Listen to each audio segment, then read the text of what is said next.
everyone. So this is the final video for this term. So this is going to cover weeks 10 and 11, finishing up with your STEM lesson and just writing that up. So last week you learned a little bit about what engineers do. This week you're going to choose a PLT activity and you're going to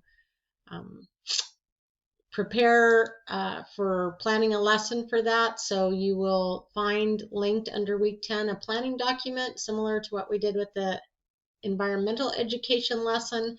So you're going to start out with taking the lesson, the project learning tree lesson. So you're going to want to find one that would work for third grade.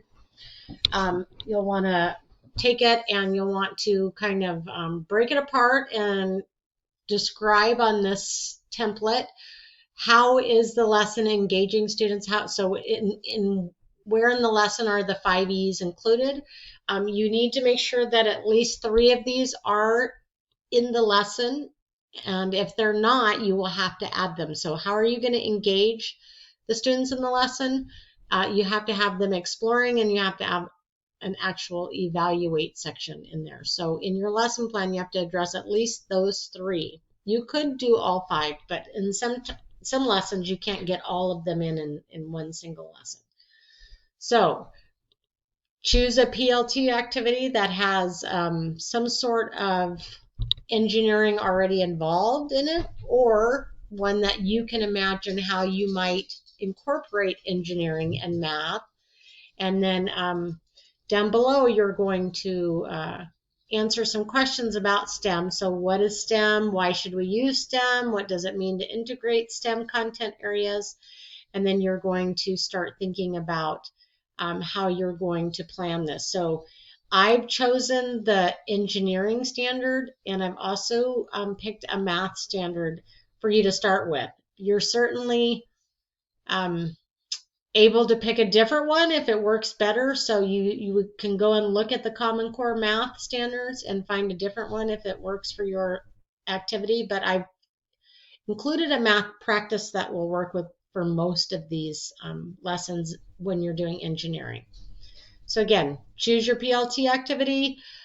Write your learning targets. I gave several of you feedback on your last lessons specifically related to learning targets, so make sure you're incorporating that feedback when you write the learning targets for your engineering lesson. So you need to have a learning target for the engineering and one for the math. Make sure that you have both of those included. And then you're going to create a notebook page for your science notebooks for your students, just like you did for the environmental lesson. So here you're going to describe it, and you're going to include a copy of it with this template, so a draft of it. So that is what is due for week 10. So looking at the to-do list, I've actually broken it up into 2 parts for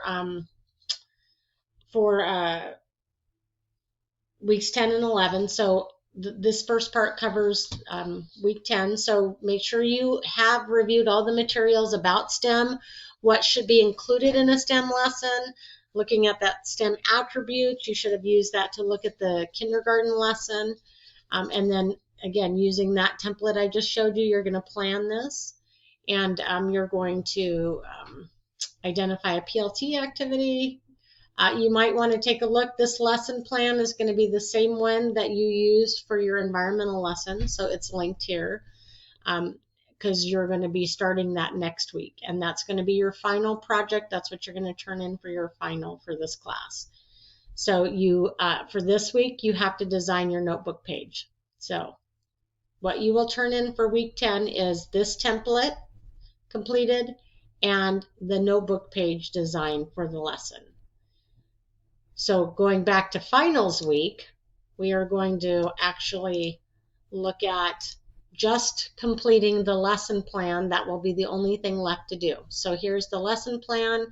If you look in the Google Drive under week 10, you'll see it's the same as the one that you just used. I have included some notes in it to guide you. I've put in the engineering. You can put in the math one.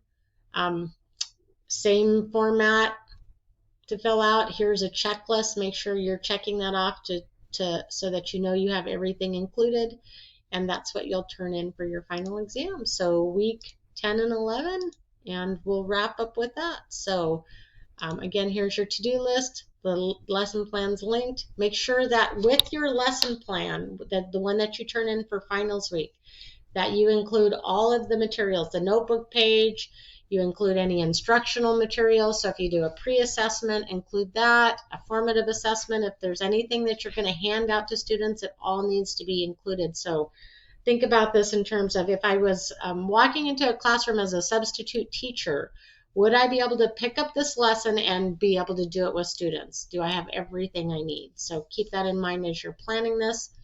Again, you can work with a partner on this. You can work in a group.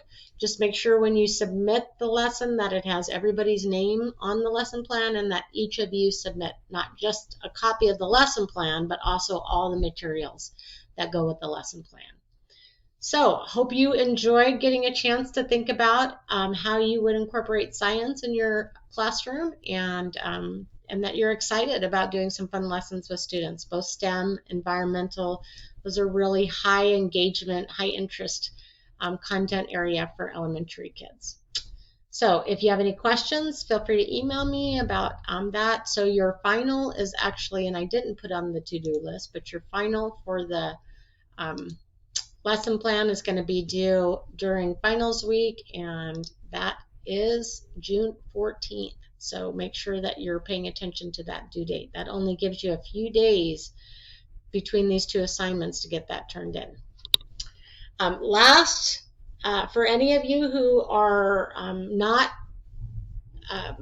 satisfied with the current grade you're getting in your class, or you just want to give yourself a little cushion just to make sure you get full points, there is an opportunity to do one extra credit project in the class. It's worth 10 points, so there are 3 to choose from. These are all important topics to think about for elementary science. And so you can choose one of these. All of the instructions are in the assignment, all the materials you need. If you do extra credit, you do need to email that extra credit to me so that you get points for it. There's no place to turn it in online here.